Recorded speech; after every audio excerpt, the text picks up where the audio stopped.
to go. You ain't got the answers, man. You ain't got the answers.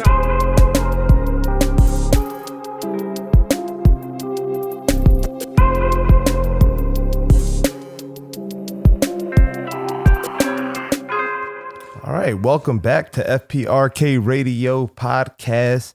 As I, Aston Wallace, your humble host, I'm back with the podcast, Fuck Politics, Religion, and Kanye, where we talk about the things we're not supposed to talk about: politics, religion, Kanye. We're in the new studio. You see it's nice. We got couches. We got nice microphones, so I hope this sounds nice and clear. You got a Eagles shit in the background, so you know we home. It feels good. I got my Mr. Rogers fit on for y'all. You know what I mean? Black Mr. Rogers bootleg shirt from Chappelle. So we're not violating anything. We can post this because it's the bootleg. Shout out to Prim's Hood Cinema. I know I haven't been here. I know, it's been intermittent. I'm going to try to be more regular. I don't want to do this. That's the thing. I really don't. I don't want to do this. I just want to talk to people, and discourse has gotten out of hand, and you just can't talk to people. Can't talk to people online. Everybody sounds crazy. And so I'm not here because I want to be here, but I'm here because I think you need me. And it's narcissistic. I sit at home and I listen to you people, and I watch the news, and then I hear, people say what they hear on the news. And then, every now and then you sit down and have a rational conversation with somebody, and it's few and far between. And we feel like, you ever sit down and talk to someone just rational, and you're like, well, yeah, I guess that is a rational way of seeing the world. Yes, you're right. How fucking rare. So, let me be that person there for you. That's what I'm here for. I'm here to talk about, whatever the hard things to get through are, that seem to, I feel like, for every topic and every issue, it's always presented to us as two sides, right? And we know what the two sides are, and then everyone just picks the side that they're supposed to be on already, and then argue from that side. And every single issue, I'm like, what the fuck are we talking? What are we talking about? We're arguing over gas stoves this week. Gas stoves is the new thing. I haven't looked into the issue because I literally do not care. I have a gas stove. I like my gas stove. If they pay for me to have a new gas stove, I'm gonna get it. I don't know what's going on with the gas stoves, but I know it's not a fucking political issue. I know it's not and now people are running their gas stoves all day. What are you guys talking about? What are you gas? Why are you running your gas all day to prove a point? Nobody's in your house even watch you run a gas stove. And again, I don't know what they're talking about. I haven't looked into the issue. I just know it's ridiculous. My favorite political issue though, this week though, so I'll dive right into politics. But no, before I dive into politics, I'll say this. Stop. The whole point of, putting an issue on either side is that they already have you in a box. And once they have you in a box, they can kind of do whatever they want to you. So stop getting into boxes. We're going to get out of these boxes. Don't worry about if you're left or right, or, a goddamn man or a woman, or even a human being. Just be a being. Just be a part of the whole thing. The goal of life is to not get put into a box until you get put in that final box. So stay out of the damn box, so you can be less triggered and respond to things rationally without, just hitting on something in your brain that you think you have to respond to because your box told you to. George Santos. I don't really want to talk directly about George Santos, but why I love George Santos or whatever his name is. Because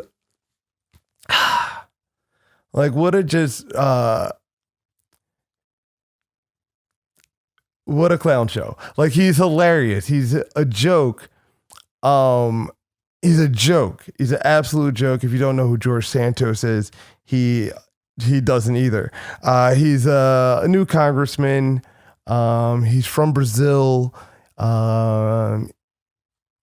He's descendant of Holocaust survivors, as well as 9/11 survivors. His name is also Anthony. He might be a drag queen. He went to colleges he didn't go to. He worked for companies he didn't go to. And he's basically lied about everything that you could ever lie about before getting in office, which one is just brilliant because nobody's checking. Nobody's checking until you're elected, which is wonderful. You could do Google searches on somebody. Like we all know multiple girls that if you just like give them a first name and a city, they're going to find out everything that they possibly can on like a dude that you're talking to. Like, you know what I'm saying? Like they're sleuths. And could nobody figure out that George Santos wasn't the fuck George Santos? Nobody's even checking names. Like, so he gets elected, right?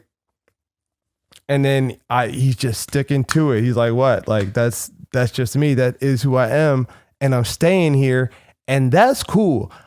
I expect that, you know, like he's like a little crazy. Like George Santos is George Santos ain't the problem. Everything that George Santos is exposing is the problem. And I personally love it. Because I really feel like most politicians are like, they're just unqualified clown shows. Like they don't, and you know, not to shit on Nancy Pelosi for this specifically, but to shit on Nancy Pelosi. I watched her story the other day and, you know, it's the story of most of these people. They're like, you know, just they're politicians. It's a good grift. They were like sitting at home one day and they were bored and she was bored raising her kids. And so she got on the council and then she ran for Congress and then she's one of the most powerful people in the world. And she was just like sitting at home bored and was like, she didn't want to go work at the fucking Pottery Barn. So she joined Congress. And that's how we have, Lauren Boebert, the bartender, and Marjorie Taylor Greene, whatever she came from, who is also now just winning with this Santos guy because he kind of just like lowered the bar a little bit, which the bar did not need lowering, and it's lower now.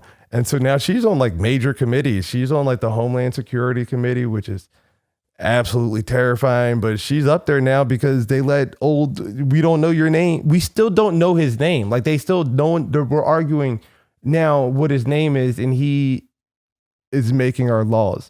And my whole point always is that our government is done. Like it's past this point, and it's corrupted beyond belief, and it is non-functioning and not working for us. And every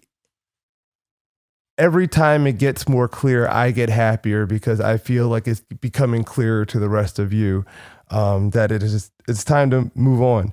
I also like George Santos because, boy, what a distraction. The best, like he is, every day I see him trending about something and, you know, you turn on like Stephen Colbert and like he's talking about it.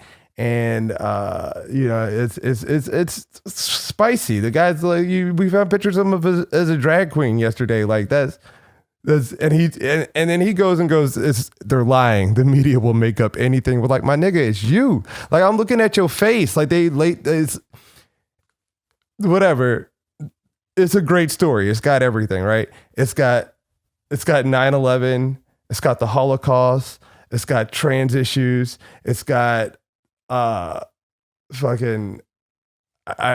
got everything. And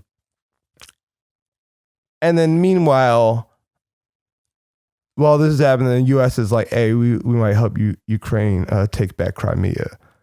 Nigga, what? And like, there's nothing. Like nobody's even. Is that like that is? I have heard like nuclear war. Just like low key floated out there so consistently for the last year, to the point that like now if you like look up nuclear war, like, oh, we're closer to nuclear war, like, oh, when aren't we? Blah blah. Like never. I'm been alive for a few decades. nuclear war, they don't just be talking about nuclear war randomly. Like, I don't remember a time in my life when nuclear war was just coming up constantly and feeling like, yeah, if they do this one more thing, this guy said he was going to push that button. And like, oh, Vladimir Putin, no, he's crazy. Like, yeah, exactly. That's what I'm talking about. Like, why are you pressing crazy people? Take back Crimea. Like, it's been over there for years. We don't need Crimea. And at what point do we, as a country, start to realize that we just sell weapons? Like, that's all. We're going to destroy all of Ukraine. This whole poor country is going to look like, fucking Afghanistan, the last country that we destroyed, which looked like a nice place probably before we destroyed it, or Iraq before we destroyed that. And we're helping in the destruction of this, is to sell all these weapons. And we're like just falling for it again to destroy what looks like Kiev looked pretty nice before. And now I see we're destroying a country for hundreds of billions of dollars of our shit. And they're coming for your stove. So they're coming for your stove and your guns, and they're not helping the homeless. So it's distracting from that, which is crazy. Black people still getting killed, y'all. Don't know if you know about it. Still getting killed. It's still a thing that's happening by the police. There's a lot of killing going on. Black people are getting killed. We're getting killed out there, guys. Still happening. I do want to say, police, if you want to avoid protests in LA, kill people while it's raining, because nobody's coming out. They just killed Ward. The guy died, and tough call on this one. But Keenan Anderson was killed on Lincoln in Venice a week ago, and he is apparently the cousin of the founder of Black Lives Matter. And you would think that if you started the biggest anti-police brutality, Black empowerment movement of the 21st century, you might be able to get people to pull up when your fam gets hit. Like, that's you should. But it was raining in LA, so like, what are you gonna do? I have a friend that I protested with so much, and I've gone to Black Lives Matter bike rides and stuff. And granted, she was like out of town, but I was like, hey, she lives right over there. And I was like, how's your block? And she's like, I don't know. It's been crazy. I don't know what's going on out there. I was like, oh, the police killed somebody out there. Like, there's a Black Lives Matter. But not popping. It's raining outside. It was just, it's fucked up. I didn't go out and protest. It was raining outside. And what do we even, I don't know if we know what to do now in a protest. Like, what's going to happen? We tried, right? We tried, and we got Joe Biden. That's the best. That's the best we could do. That's the best we could do out of like the biggest protest, left-wing uprising movement of the summer of 2020 was Joe Biden and another war. So that's politics. That's how I feel about politics these days, is that we need to do better. And I don't mean by better politicians. I mean, the thing is done. Religion, I don't know what I want to talk about with religion with you guys this week, because I hate it. I'm not a fan of any religions, but I think we are coming up on one of two possibly religious events as far as it's ever been, predicted or foreseen. The first is AI. Because we're getting to our little God phase, guys. We're getting our little God experiment. We're really just like rapidly, scarily close with AI to as they call it, the singularity. If you if you study any Ray Kurzweil or anyone like that. But this Chat GPT thing, all of our jobs are coming to an end, like rapidly. They have been anyway. But like, I was talking to a designer the other day, and I asked him to design like a flyer for me, and he just gave it to his AI. It wasn't bad. It came back real quick, real good. Can't spell good. So that's one thing. AI does not spell good apparently on design, but for essays and shit they do. And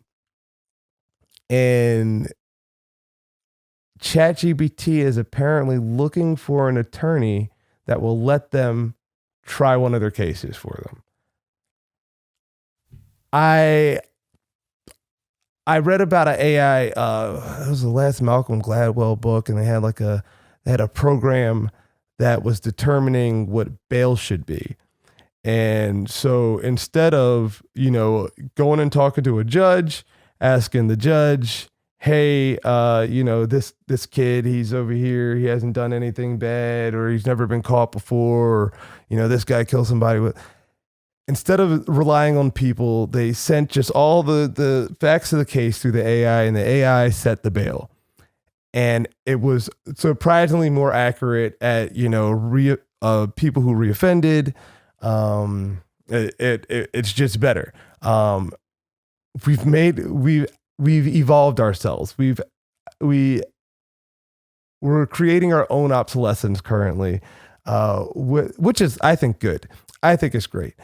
Personally, I am ready to let anything do my job. I don't want my job. I don't think most of you want your jobs. You just don't realize it. And so this is what I was talking about. About AI with somebody with, because I'll let an AI try a case for me. Whatever.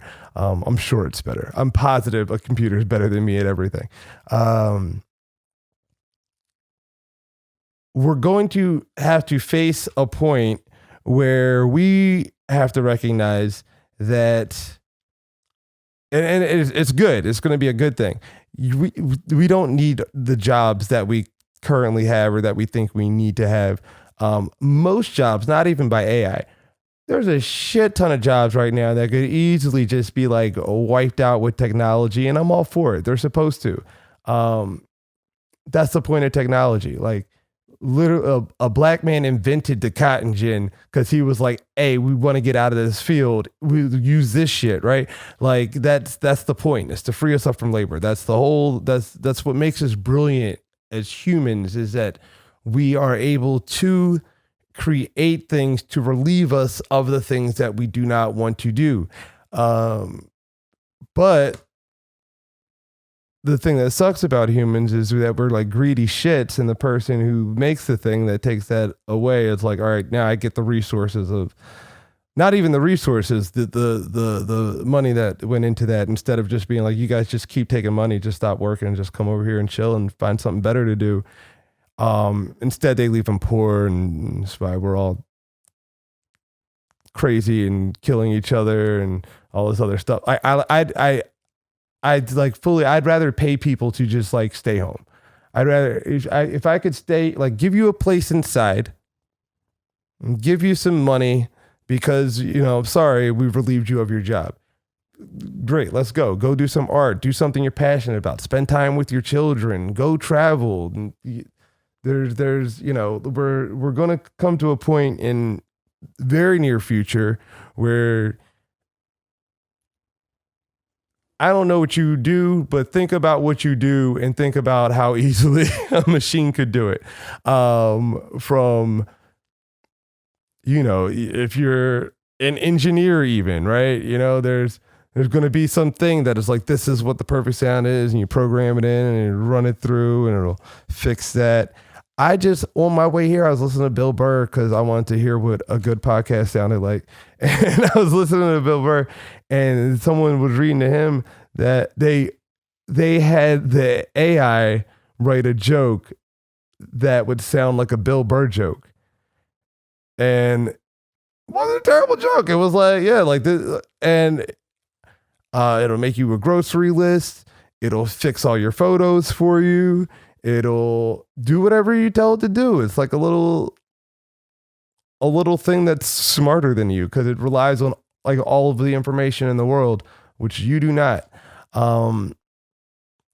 And so it's coming, and you'll be able to like, just buy materials, 3D print a house that you tell it that you want, according to the codes that are already loaded into it.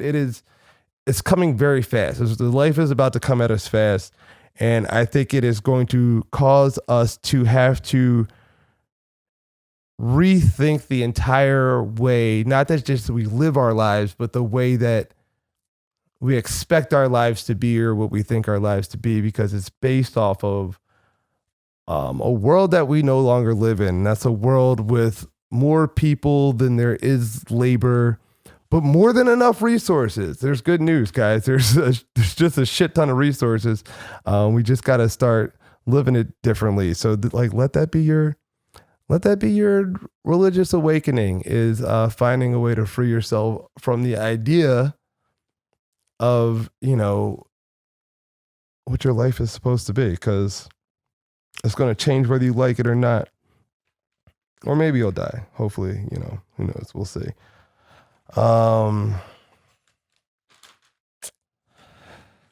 I know this podcast is called FPRK. It's Fuck Politics, Religion, and Kanye. And listen,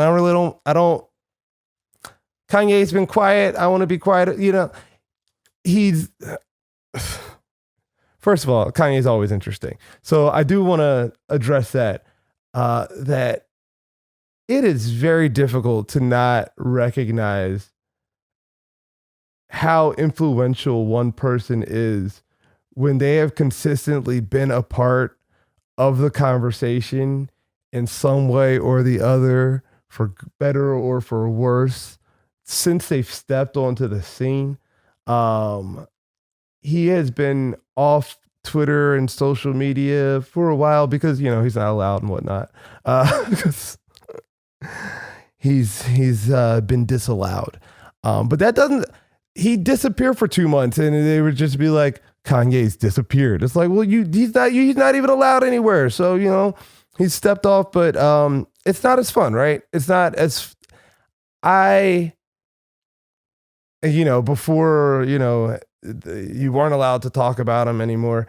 You would get a little excited. Like it would go around like Kanye's tweeting. Like you would just get like 3 weeks of this, just like the wildest shit you ever see disappear. Maybe say he was going to drop an album and not drop the album and have me play $200 for a stem player for Donda 2, and Donda 2 never came out and it didn't get finished. Probably won't ever get finished because he lost his deal with a stem player. And I'm not bitter about it. I'm not bitter about that.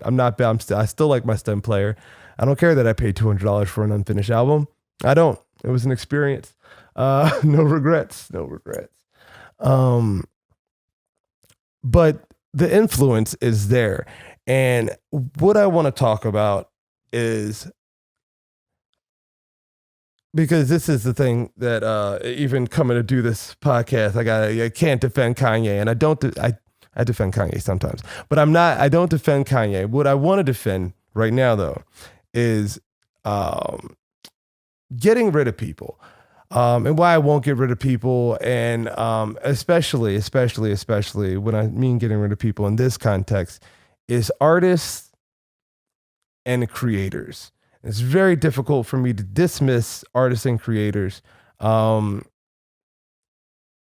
because honestly, I think people do such a good job of discounting or undervaluing or not recognizing the actual rareness of great art.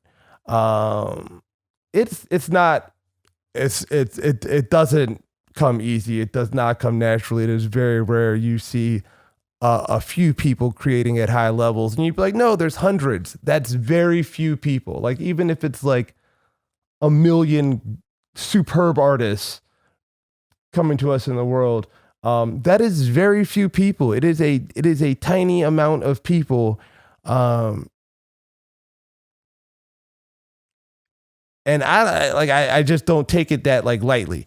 Like today, Rick Rubin is getting shit on for no reason because a bunch of people who haven't made anything are upset that he said he don't make anything, but he's Rick Rubin. And basically, like Rick Rubin, if you don't know who Rick Rubin is, he's, been around for the last 40 so years, heavily involved in hip hop, the Def Jam, Beastie Boys, Kanye, Jay-Z's on the last episode of Dave, going to him as a musical guru. And Rick Rubin had the nerve to say that he doesn't know how to play an instrument. He doesn't know how to work a soundboard. He has no technical expertise. And people are upset with him. What do you do? Motherfucker, he's in the room. That's, if somebody, you could not do anything at all. If every time you were in a room and you just stood in the corner, you just stood in the corner for the vibe and people just wanted your vibe in the room when they made shit. If every time they came out of that room, they had something great, I'd be like, there's something to that dude standing in the corner. Because every time they go in the room, that motherfucker makes something great. So I want that dude in the room every time. A lot of people say it about, Kanye. They're like, Kanye, he's not a real producer. He makes projects sometimes with Rick Rubin. But he's more of a collaborator. He's more like, anybody could just put a bunch of people in an album, a bunch of producers together and do that. Then why don't they? You don't see it. Everybody has the same access to the same resource, not the same access, but access. Not everybody comes out with a great product. Rick Rubin comes out with a great product. Kanye comes out with a great product. Even Elon Musk. He didn't make Tesla. And I'm like, yeah, were you talking about Tesla before he bought it and put his influence on it? Were we going to space before he revitalized the space program? I don't like the dude. I think he's an asshole, but I recognize that the asshole's doing something and that shit needs to get done. People are like, oh, we don't. I'll tell you, I heard a story once about Prince, and they were like, do you know that Prince made this girl keep her makeup on all the time because if he showed up at her house, she needed to be ready and she felt like this and that. Do you really think Prince's music is that good? Yes, I do. I think it's that good. I know he did that shit, but the music's that good. And we're you talk about Prince because he was a great musician. There are some great people. Some of them do horrible things, and the ones that do horrible things that they deserve to be in jail, I think they should be in jail. But I'm not going to act like there's someone else that's going to fill the void when you tear some motherfucker down. And it's become too easy to tear people down who have really accomplished a lot, or not accomplished a lot, contributed a lot to me, maybe not to you. But I feel like it's just we're doing a group project.